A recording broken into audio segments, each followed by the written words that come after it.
அனைவருக்கும் வணக்கம். தெய்வீக பலன்கள் சேனல் சார்பாக தங்களை அன்புடன் வரவேற்கிறோம்.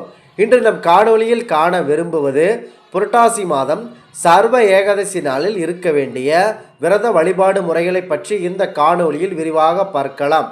வாருங்கள் காணொளிக்கு செல்லலாம். மறக்காமல் ஒரு சப்ஸ்கிரைப் செய்யவும்.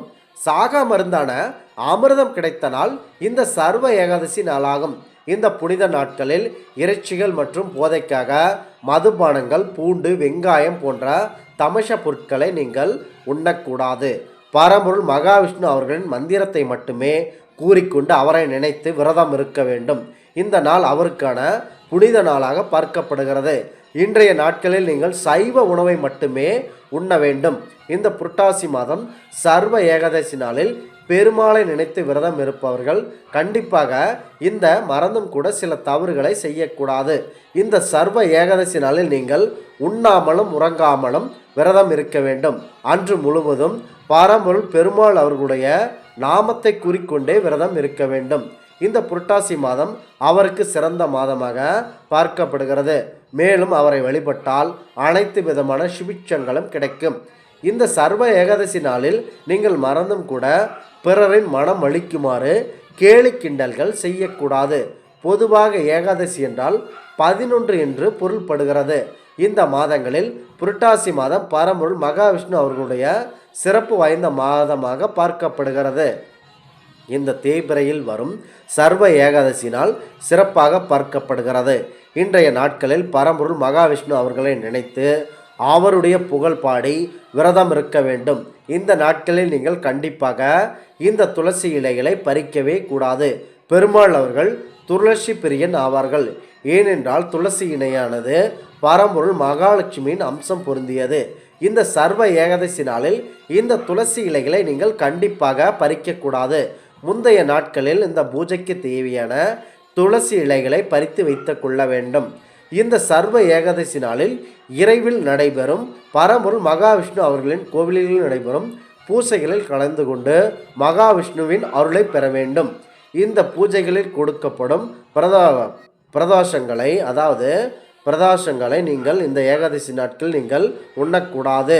இந்த நாட்களில் மீண்டும் கடைபிடிக்க வேண்டும். அதாவது உண்ணாமல் இந்த பிரசாதத்தை கூட உண்ணாமல் நீங்கள் இந்த விரதத்தை கடைபிடிக்க வேண்டும்.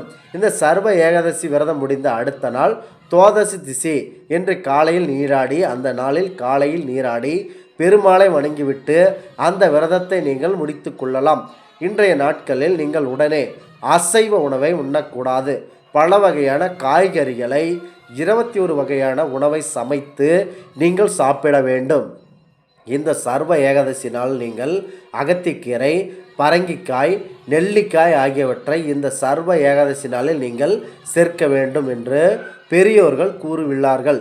எதற்காக இவ்வாறு கூறுகிறார்கள் என்றால், இந்த சர்வ ஏகாதசி நாளில் நாம் விரதம் இருந்து உண்ணாமல் பட்டினி கிடந்திருப்போம். அந்த ஜீரண உறுப்புகள் அமைதியாக செரிமானம் செய்யாமல் இருக்கும். சுத்தமான நீரை மட்டுமே குடித்து கொண்டிருப்பதால் அந்த நீரானது உடலை சுத்தப்படுத்தும். அகத்திக்கீரையில் பார்க்கடல் அமிர்தம் இருப்பதாக பெரியோர்கள் கூறுகிறார்கள்.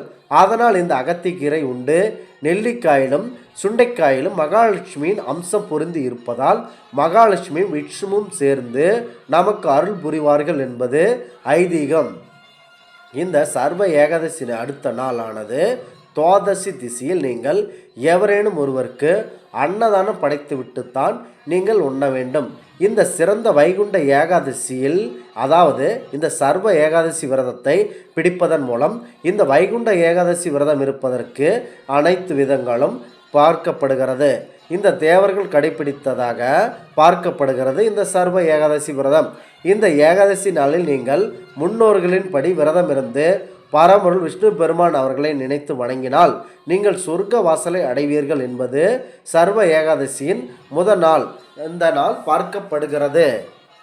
இந்த சர்வ ஏகாதசி நாளன்று பிரம்ம முகூர்த்த நேரமான அதிகாலையில் கண் விழித்து நீங்கள் சுத்தபத்தமாக குளித்து முடித்துவிட்டு பரம்பொருள் விஷ்ணு பெருமான் அவர்களை வணங்கி அவருடைய மந்திரத்தை நீங்கள் கூற வேண்டும். இந்த புரட்டாசி மாதத்தில் வரும் சர்வ ஏகாதசி நாளில் நீங்கள் விரதம் இருந்தால் இழந்ததை அனைத்தையும் நீங்கள் பெறலாம் என்பது ஐதீகம். அரிச்சந்திரன் விரதம் இருந்ததாக கூறப்படுகிறது. இந்த நாட்கள் தேவர்களை துன்புறுத்திய முரண் என்னும் அசுரனை அழிக்க பகவான் விஷ்ணு அவர்கள் போர் புரிந்தார். முரணும் பகவான் விஷ்ணு பெருமானும் 1000 ஆண்டுகள் போர் புரிந்தனர். அப்பொழுது களைப்படைந்த மகாவிஷ்ணு அவர்கள் ஒரு குகையில் ஓய்வெடுத்து கொண்டிருந்தார்.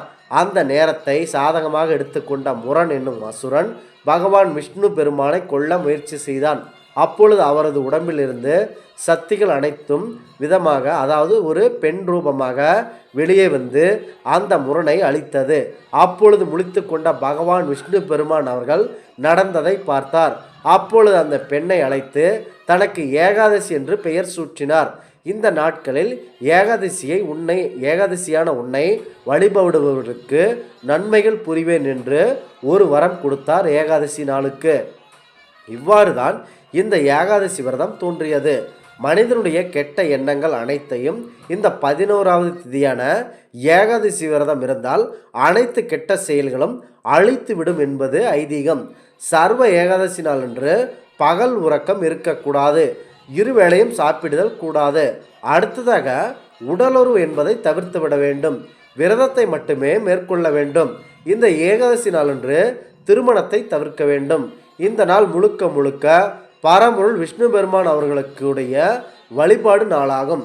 இந்த நாட்களில் நீங்கள் கண்டிப்பாக விரதம் இருக்க வேண்டும். இந்த விரதம் இருப்பவர்கள் கண்டிப்பாக விஷ்ணு பெருமான் அவர்களுடைய நன்மை நமக்கு கிடைக்கும். இந்த ஆன்மீக தகவல் உங்களுக்கு பிடித்து இருந்தால் இந்த சேனலை கண்டிப்பாக சப்ஸ்கிரைப் செய்யவும்.